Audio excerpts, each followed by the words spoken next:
Assalamualaikum warahmatullahi wabarakatuh. Perkenalkan, nama saya Gerina Lapilia Karisma dari kelas 10 TKJ 1. Saya akan menjelaskan materi yang ada di modul 5 saya, yaitu akses mikrotik. Metode akses mikrotik router OS, keyboard, serial console, remote server telnet, SSH, Winbox, FTP, API, quickset, dan Wi-Fi, HTTP, match telnet, lokal, Winbox terminal menu, mikrotik app. Ini adalah contoh gambarnya. Akses virtual router mikrotik VNetLab with Winbox. Persiapkan environment VNetLab yang sudah tersedia perangkat virtual mikrotik. Persiapkan aplikasi mikrotik. Persiapkan topologi cloud innet dan router virtual mikrotik. Lakukan routing antara host OS dengan perangkat virtual mikrotik. Connect virtual mikrotik using Winbox. Akses router board with Winbox. Cara paling mudah dalam mengakses dan mengkonfigurasikan router mikrotik adalah menggunakan Winbox Real Device. Untuk aplikasi Winbox available on Windows. Terkait MacOS dan Linux bisa menggunakan pihak ketiga. Antara router dan laptop dihubungkan menggunakan kabel LAN.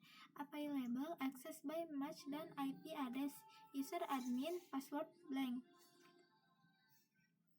Akses router board with Winbox, pengenalan hostname dan IP address.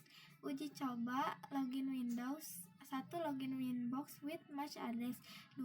Login Winbox with IP address. Akses virtual router mikrotik VNetLab with Winbox. VNetLab atau lab alat emulator jaringan paket. Persiapkan environment VNetLab yang sudah tersedia perangkat virtual mikrotik. Persiapkan aplikasi Winbox. Lakukan koneksi antara ISP dengan router. Connect virtual mikrotik using Winbox. Ini adalah contoh tampilan mikrotik pada Winbox.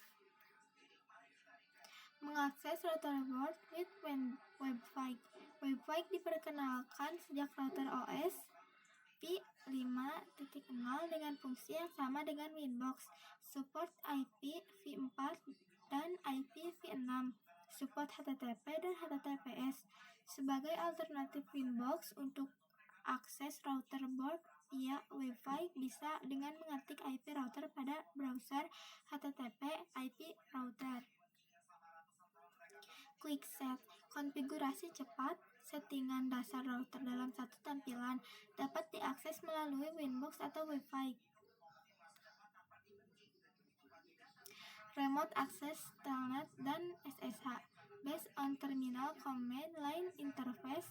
Akses router via text CLI dapat dilakukan melalui SSH, telnet, konsol, nil terminal atau Winbox, dan terminal Wi-Fi. Digunakan untuk merunning script atau ketika akan mengakses router dengan keterbatasan bandwidth. Untuk mengakses router via remote SSH telnet, maka bisa menggunakan aplikasi remote client seperti PuTTY, WinSCV, DST. Serial console. Serial console digunakan apabila kita lupa atau salah dan telah mendisable semua interface pada mikrotik. Serial console dibutuhkan saat kita menggunakan net install. Remote via serial console membutuhkan kabel DB9 atau konverter USB ke DB9. Menggunakan program hyperterminal. Baud rate 115200, data bits 8, parity non, stop bits 1, dan flow control non. Cara menggunakan serial console: masuk ke terminal seperti PuTTY, pilih connection type serial dan sesuaikan serial line COM yang dapat dilihat pada device manager. Lalu speed baud rate 115200 khusus perangkat mikrotik. Ini adalah contoh gambarnya. Sekian dari saya. Wassalamualaikum warahmatullahi wabarakatuh.